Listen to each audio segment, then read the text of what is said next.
Assalamualaikum warahmatullahi wabarakatuh.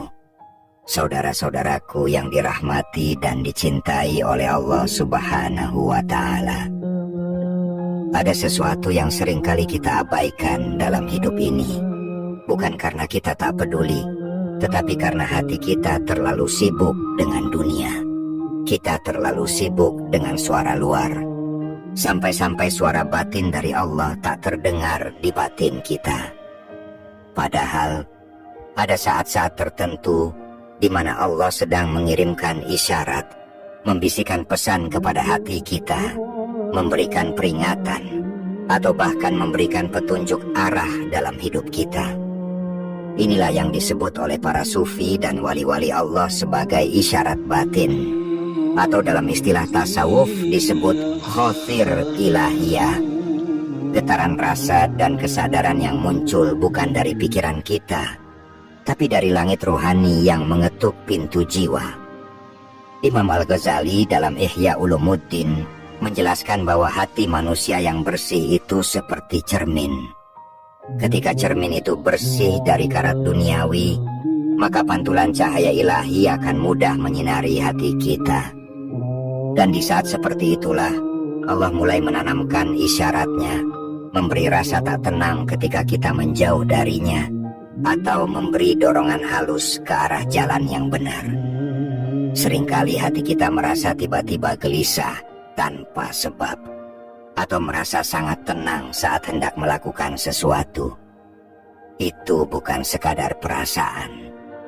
Itu bisa jadi isyarat dari Allah, panggilan batin agar kita tidak berpaling darinya. Syekh Abdul Qadir Al-Jailani dalam Fathur Rabbani menyebutkan bahwa orang yang berjalan di jalan Allah akan mulai merasakan bisikan rohani. Hatinya tiba-tiba tersentuh saat mendengar ayat Al-Quran tertentu. Kadangkala ia bisa menangis tanpa sebab saat sholat malam, atau merasa seluruh dunia menjadi sempit jika ia lalai dalam ibadah. Sebenarnya itu adalah bentuk kasih sayang Allah yang sedang membimbing hambanya lewat jalur batin. Ibnu Athaillah dalam Al-Hikam juga menyatakan, di antara tanda Allah mencintaimu adalah Dia menjadikanmu sibuk dengan hal-hal yang mendekatkanmu kepadanya. Maka bila hari ini engkau sedang disibukkan dengan muhasabah, dengan niat bertobat, dengan rasa ingin memperbaiki diri, itu bukan kebetulan. Itu adalah tanda bahwa Allah sedang mengundangmu untuk mendekat kepadanya. Maka jangan abaikan isyarat itu. Dengarkan isyaratnya. Coba diam, resapi, dan ikuti arah cahayanya.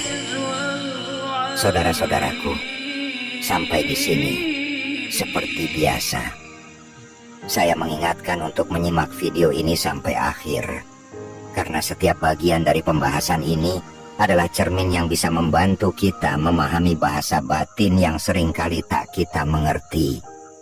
Banyak orang melewatkan isyarat ilahi hanya karena tak tahu bagaimana Allah berbicara lewat hati. Dan tentu, jika video ini memberi manfaat, bantu kami menyebarkan cahaya ini dengan menekan tombol suka, berlangganan dan subscribe, dan aktifkan loncengnya. Karena dukungan kecil dari kalian sangat besar, artinya bagi dakwah ini agar terus menjangkau lebih banyak jiwa yang haus akan petunjuk. Saudaraku, para wali Allah tidak melihat dunia ini sekadar sebagai tempat tinggal biasa, tapi dunia ini bagi mereka adalah pesan-pesan simbolik dari Allah. Setiap kejadian, bahkan yang tampaknya sepele, bisa menjadi isyarat. Pernahkah engkau mengalami sebuah kejadian berulang dalam waktu dekat? Entah bertemu seseorang, mendengar nasihat serupa dari orang berbeda, atau merasa tertarik pada hal-hal tertentu. Itu semua bisa menjadi bentuk tawajuh ilahi, yaitu perhatian dari Allah yang sedang diarahkan kepadamu. Mereka yang hatinya tajam akan segera peka, dan mereka yang tenggelam dalam kelalaian dunia akan melewati dan mengabaikannya begitu saja. Syekh Ahmad Zarruq dalam Syarah Al-Hikam mengatakan bahwa salah satu tanda isyarat batin yang benar adalah ia tidak menimbulkan kegelisahan nafsu, melainkan menimbulkan ketundukan hati. Jadi bukan keinginan mendadak yang membawa nafsu dan keburu-buru, tapi sebuah rasa lembut yang muncul dari dalam hati, seperti sapaan yang meneduhkan, mengarahkan, bukan seperti paksaan. Maka jangan disangka semua dorongan batin itu dari Allah. Kita perlu menimbangnya dengan ilmu, dengan petunjuk syariat, dan dengan bimbingan guru rohani. Kadang Allah memberi isyarat batin lewat rasa kehilangan rezeki, kehilangan orang yang dicinta, atau kehilangan rasa nyaman. Semua itu bisa jadi cara Allah menggugah kita agar kembali mengingat bahwa tak ada sandaran sejati selain Dia. Sebagaimana Nabi Yusuf alaihissalam yang harus dipisahkan dari orang tua, dijual sebagai budak, lalu dipenjara, hingga akhirnya Allah angkat derajatnya. Semua proses itu adalah bentuk isyarat dan tarbiyah ilahiyah yang berjalan pelan, tapi membentuk jiwanya menjadi insan yang mulia. Dan betapa sering para sufi mengajarkan bahwa salah satu tanda Allah memberi isyarat adalah ketika hati kita merasa lazat atau nikmat dalam taat, merasa damai dalam kesendirian bersamanya, dan merasa cukup meskipun dunia tampak sempit. Saat itulah hati telah disentuh oleh nur ilahi yang tak bisa dijelaskan dengan kata-kata, hanya bisa dirasakan dalam keheningan dan sujud yang panjang. Jangan tunggu sampai hidup ini dihantam cobaan besar untuk menyadari bahwa Allah sedang memanggilmu.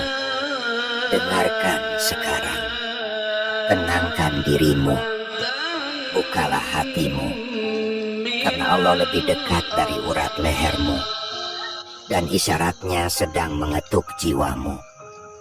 Maka saudara-saudaraku yang dirahmati Allah, apabila engkau mulai merasakan hatimu mudah tersentuh oleh ayat-ayat Allah, atau bahkan ketika engkau mendengar kisah tentang para nabi, para wali, dan tiba-tiba saja jiwamu merasa terpanggil, tergetar, ingin menangis tanpa sebab yang jelas, itulah tanda lembut dari Allah bahwa Dia sedang menyalakan kembali pelita di dalam hatimu.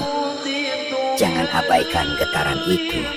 Jangan anggap ia hanya permainan emosi. Sebab hati seorang mukmin adalah ladang tempat turunnya rahmat dan petunjuk selama ia masih dijaga dari karat maksiat dan kelalaian. Para sufi menyebut kondisi ini sebagai tajalli, yaitu saat Allah menampakkan sebagian dari sifatnya kepada hamba dalam bentuk rasa, kesadaran, dan pengalaman batin. Tajalli itu bisa hadir dalam keheningan malam ketika engkau bermunajat, atau bahkan dalam keramaian pasar saat tiba-tiba hatimu ingat akan kematian. Ada seorang wali Allah yang pernah berkata, jika engkau ingin tahu apakah Allah sedang menujumu, lihatlah apakah hatimu masih punya gairah untuk mengingatnya. Maka selama masih ada rasa rindu kepada Allah walau hanya sedikit, itu adalah isyarat. Dan isyarat yang datang dari Allah itu seperti benih. Ia harus disirami dengan zikir, dipupuk dengan taubat, dan dijaga dengan amal soleh agar tumbuh menjadi cahaya yang membimbing hidup. Hati yang mulai peka terhadap isyarat ini akan mulai mengenali bahwa setiap detik dalam hidup sebenarnya adalah komunikasi dari Allah. Saat engkau gagal mendapatkan sesuatu yang kau kejar, bisa jadi itu adalah bentuk penjagaan Allah agar engkau tidak tersesat lebih jauh. Saat engkau tersandung musibah, bisa jadi itu adalah cara Allah menghentikan langkahmu agar engkau melihat ke belakang dan menyadari bahwa engkau telah jauh darinya. Semuanya bukan kebetulan. Tidak ada satupun kejadian yang meleset dari rencananya. Hanya saja, hati yang kotor tidak akan sanggup membaca isyarat-isyarat Allah di balik takdir yang sedang terjadi.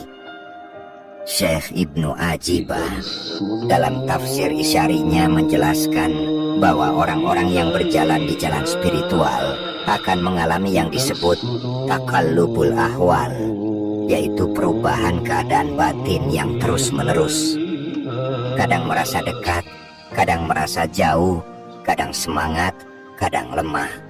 Semua itu adalah proses penyucian dan penguatan rohani yang Allah kehendaki untuk menjadikan hamba itu layak menerima cahaya yang lebih besar. Maka ketika engkau merasa hatimu naik turun, jangan putus asa. Itu bagian dari tarbiyah Allah. Seperti pandai besi yang memanaskan dan menempa besi agar ia kuat dan tajam, begitu pula Allah mendidik hati para kekasihnya. Di titik ini kita perlu kembali merenung. Apakah kita selama ini cukup diam untuk mendengar suara batin kita? Sebab terlalu banyak dari kita yang hidup dalam kebisingan dunia, mulai dari berita, media sosial, hingga ambisi dunia, sehingga kita tidak sempat menyepi untuk mendengar panggilan Tuhan. Seorang sufi berkata, hening adalah bahasa Allah, dan segala sesuatu selain itu hanyalah terjemahan. Maka jika engkau ingin menangkap isyarat batin dari Allah, biasakanlah duduk dalam kesendirian, berzikir dengan khusyuk, membaca Al-Quran perlahan-lahan, lalu dengarkan bagaimana hatimu merespon. Disitulah terkadang Allah bicara, tidak dengan kata, tapi dengan rasa yang menembus ke dalam lubuk jiwa. Ada pula tanda yang sangat lembut, namun sangat kuat jika kita peka, yaitu rasa enggan ketika hendak melakukan dosa. Misalnya engkau diajak ke tempat maksiat, tapi hatimu terasa berat, tidak nyaman, tidak tenang. Itu bukan sekadar etika atau nilai moral. Itu bisa jadi bentuk penjagaan Allah, bentuk rasa malu yang Allah titipkan dalam kalbumu agar engkau tidak terjatuh. Dan jika engkau patuhi rasa itu, engkau akan merasakan ketenangan yang mendalam. Sebaliknya, jika engkau abaikan, engkau akan mulai merasa hampa, walau engkau sedang tertawa dan dunia tampak menyenangkan. Para sufi menyebut kondisi ini sebagai penghormatan terhadap rasa batin yang datang dari Allah. Maka penting bagi kita untuk senantiasa menjaga hati dalam keadaan bersih, karena isyarat tidak akan datang pada hati yang penuh dengan syahwat. Imam Al-Junaid Al-Baghdadi berkata, hati yang sibuk dengan dunia tidak akan pernah mengenal isyarat dari Tuhan. Kita harus belajar menurunkan volume dunia dalam jiwa kita, agar suara ilahi bisa kembali terdengar. Dan caranya bukan dengan meninggalkan dunia sepenuhnya, tapi dengan menggunakannya sebagai alat, bukan tujuan kita. Ketika dunia hanya menjadi kendaraan, bukan tempat tinggal, maka jiwa akan lebih mudah memahami arah yang Allah kehendaki. Hidup ini bukan soal berjalan cepat, tapi soal berjalan sesuai arah. Dan arah itu ditunjukkan oleh Allah bukan lewat peta yang kasat mata, tapi lewat rasa, lewat kejadian, lewat orang-orang yang dihadirkan dalam hidupmu, lewat kitab-kitab yang tak sengaja engkau baca, atau lewat pembicaraan yang tiba-tiba membuatmu merenung. Jangan abaikan hal-hal kecil itu, sebab Allah sering berbicara lewat hal yang tampak sepele, tapi dampaknya bisa mengubah seluruh jalan hidupmu. Karena sesungguhnya Allah maha halus dalam caranya menyampaikan pesan, seperti embun yang turun pelan-pelan ke daun di pagi hari, tanpa suara, tanpa getar, tapi menyegarkan. Begitulah juga isyarat darinya, tidak selalu datang dengan hal-hal yang menakjubkan, tapi terkadang hadir dalam bentuk rasa yang membelai halus kesadaran. Dan orang yang dibukakan mata batinnya akan menangkapnya meskipun ia samar. Ia tahu bahwa ketika hatinya merasa tertarik pada jalan kebaikan, itu bukan sekadar inspirasi, tapi itu adalah panggilan Allah yang sedang menariknya. Ketertarikan terhadap ilmu, terhadap nasihat ulama, terhadap zikir, terhadap majelis yang tenang, itu juga tanda. Karena tidak semua orang mendapat rasa cinta itu. Kita sering menyaksikan orang-orang yang bisa dengan mudah meninggalkan masjid, melewati bacaan Al-Quran tanpa getaran, mendengar adzan tanpa gerakan hati. Maka jika engkau masih merasa ingin memperbaiki diri, masih tersentuh oleh ayat-ayat Allah, itu tanda bahwa hatimu belum mati. Itu isyarat bahwa Allah masih memberi peluang. Dan selama peluang itu ada, jangan sia-siakan. Para sufi berkata, ketika engkau merasakan kerinduan kepada Allah, Itu karena Allah telah lebih dahulu rindu kepadamu. Perjalanan batin memang bukan jalan yang gampang. Ia penuh lika-liku, kadang sunyi, kadang gelap, dan sering tak dipahami oleh orang sekeliling.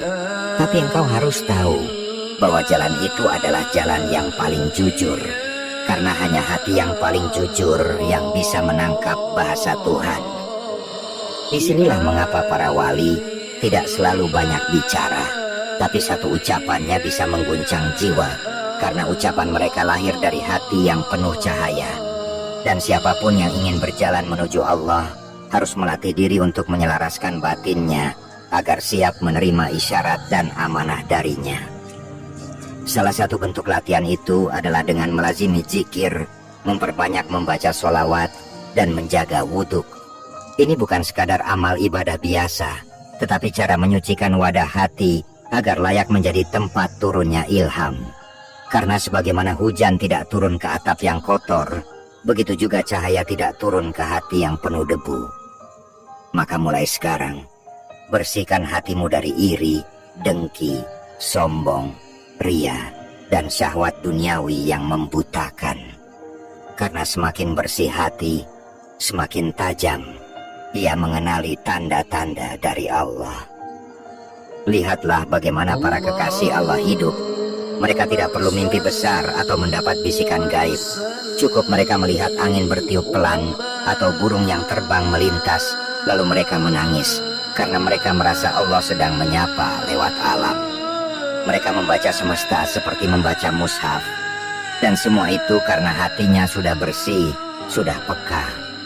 Bukan karena mereka punya kelebihan tertentu, tapi karena mereka bersungguh-sungguh menjaga kebeningan batin. Maka bukan mustahil bagi kita untuk sampai pada titik itu, asal kita mau berlatih, mau menyepi, dan mau jujur kepada diri sendiri. Terkadang Allah juga mengirimkan orang-orang tertentu ke dalam hidup kita sebagai pembawa isyarat. Seorang guru, seorang teman, atau bahkan orang asing yang tanpa sadar mengucapkan kalimat yang menusuk kesadaran kita. Itu semua bagian dari tadbiran Allah. Cara Allah menyusun pertemuan agar pesannya sampai. Maka jika engkau dipertemukan dengan seseorang yang membuatmu semakin sadar akan tujuan hidup, itu bukan sekadar pertemanan. Itu mungkin utusannya. Dan jika engkau menjauh dari seseorang karena merasa jiwamu kotor setiap kali bersamanya, itu pun bisa jadi peringatan darinya. Dengarkan intuisi ruhani itu. Dengarkan rasa tak nyaman itu. Karena ruh tidak akan pernah berdusta selama ia belum ditutupi kabut hawa nafsu. Ada satu kisah yang sering disebut dalam majelis-majelis sufi. Seorang murid datang kepada gurunya dan berkata, "Wahai Tuan, aku ingin sekali mendengar suara Tuhan." Sang guru menjawab, "Lalu mengapa engkau tidak mendengarkan suara hatimu yang murni? Itulah suara Tuhan yang engkau cari." Lalu murid itu bertanya lagi, "Tapi hatiku bising." Gurunya menjawab, "Maka bersihkanlah ia dengan diam, zikir, dan jujur dalam setiap niat. Karena suara Tuhan tak bisa didengar oleh hati yang gaduh." Dan memang benar, salah satu bentuk isyarat Allah yang paling jelas adalah ketika hati kita tiba-tiba merasa cukup. Merasa cukup dari dunia, merasa cukup dengan apa yang ada, merasa bahagia hanya karena bisa sujud.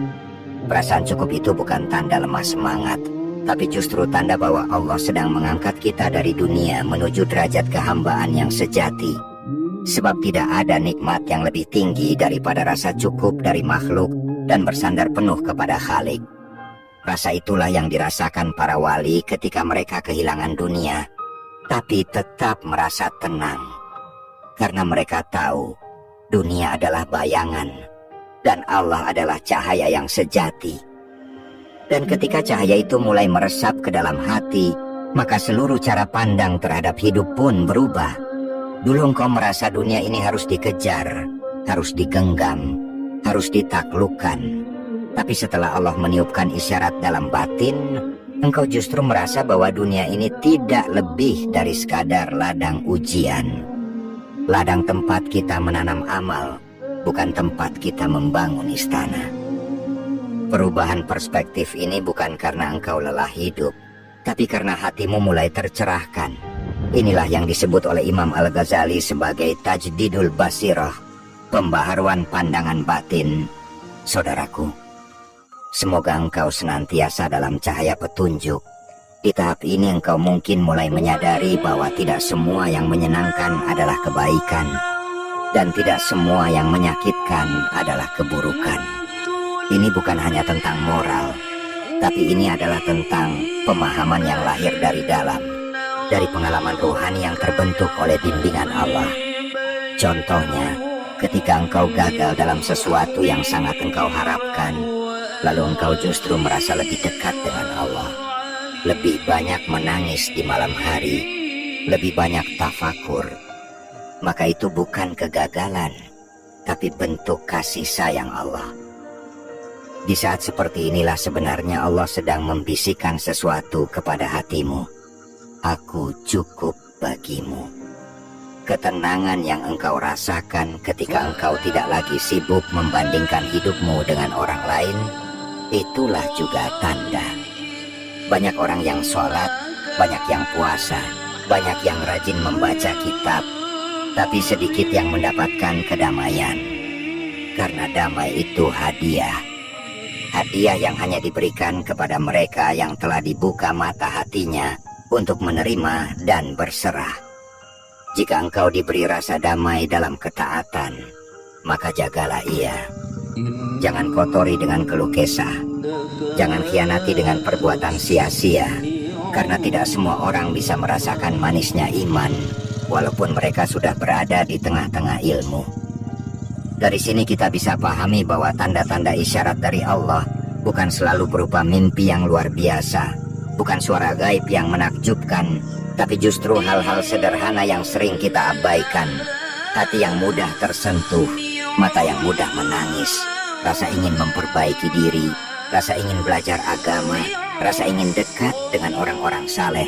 Itu semua adalah tanda bahwa Allah sedang mengarahkan hatimu. Maka jangan tunggu tanda yang besar, cukup peka terhadap yang halus.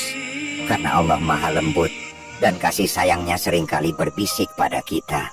Dan ketika hati sudah mulai mengenali isyarat itu, maka hidup akan lebih mudah untuk diarahkan. Engkau akan tahu kapan harus diam, kapan harus bertindak, kapan harus bersabar, dan kapan harus menyerahkan semuanya kepada Allah. Ini bukan hasil logika semata, tapi hasil penyucian batin yang panjang. Dan hanya mereka yang sabar menempuh jalan ini yang akan sampai pada satu titik di mana mereka merasa selalu ditemani walaupun sedang sendiri, merasa selalu diawasi walaupun tak ada yang melihat, merasa selalu dicintai walaupun tidak ada yang memuji. Begitulah jalan para sufi. Mereka tidak butuh pengakuan manusia karena mereka hidup dari pengakuan Allah. Mereka tidak silau oleh sanjungan karena mereka telah mabuk oleh cinta ilahi. Mereka berjalan di bumi tapi hati mereka menggantung di langit. Dan itu semua dimulai dari satu hal kecil, kepekaan terhadap isyarat batin yang dititipkan Allah dalam dada. Jadi, mulai hari ini, mari kita latih kepekaan itu. Mari kita pelihara rasa itu. Jangan biarkan hati kita tumpul oleh rutinitas yang kering. Jangan biarkan jiwa kita terasing di tengah keramaian dunia. Ingatlah, satu detik saja hati kita tersentuh oleh Allah, itu lebih berharga dari 1000 malam. Maka jika saat ini engkau merasa disentuh oleh kalimat-kalimat ini, itu pun bagian dari isyarat. Allah sedang mengetuk hatimu, bukan untuk ditinggal, tapi untuk disambut di hadiratnya. Dan sambutan itu, saudara-saudaraku, bukanlah dengan lisan semata, tetapi dengan sikap yang berubah, dengan hati yang tunduk, dan dengan langkah-langkah yang mulai berani menjauh dari apa yang menggelapkan jiwa. Kadang, menyambut isyarat Allah itu berarti kita harus meninggalkan sesuatu yang kita cintai, sesuatu yang sudah lama kita anggap bagian dari diri kita. Tapi justru disitulah ujian dan sekaligus cinta sejati kita diuji. Seperti Nabi Ibrahim yang diuji dengan perintah menyembelih anaknya, bukan karena Allah menghendaki darah, tapi karena Allah ingin menunjukkan betapa sucinya cinta hamba yang berani memilihnya di atas segalanya. Dan isyarat-isyarat dalam hidup kita juga begitu. Kadang datang dalam bentuk pilihan yang sulit, tapi jika kita memilih dengan hati yang bersandar pada Allah, maka hasilnya bukan sekadar keberhasilan dunia, tapi ketenangan abadi. Perlu kita sadari pula bahwa kepekaan terhadap isyarat Allah akan terus bertumbuh seiring dengan kebiasaan kita dalam menjaga hati dan memperbanyak muraqabah, yakni mendekat dan merasa diawasi Allah dalam setiap gerak-gerik kita. Muraqabah ini bukan sekadar teori atau ilmu pengetahuan, tapi ia harus menjadi perasaan yang tumbuh dari dalam, dari hati kita, sehingga hati kita menjadi seperti cermin yang selalu siap menerima pantulan cahaya. Karena hati yang selalu merasa diawasi tidak akan berani mengkhianati amanah batin. Ia menjadi hati yang hidup, hati yang waspada, hati yang jika mendengar satu ayat saja sudah merasa seolah Allah sedang berbicara langsung kepadanya. Dalam kitab Risalatul Qusyairiyah, Imam Qusyairi mengisahkan banyak contoh orang-orang pilihan Allah yang hidupnya dipenuhi dengan isyarat batin yang jelas. Ada yang ketika hendak mengambil satu langkah dunia, tiba-tiba tubuhnya berat, lisannya keluh, pikirannya kosong, dan setelah ia tinggalkan niat itu, barulah ia menyadari bahwa Allah sedang menjauhkannya dari perkara yang kelak akan membahayakan jiwanya.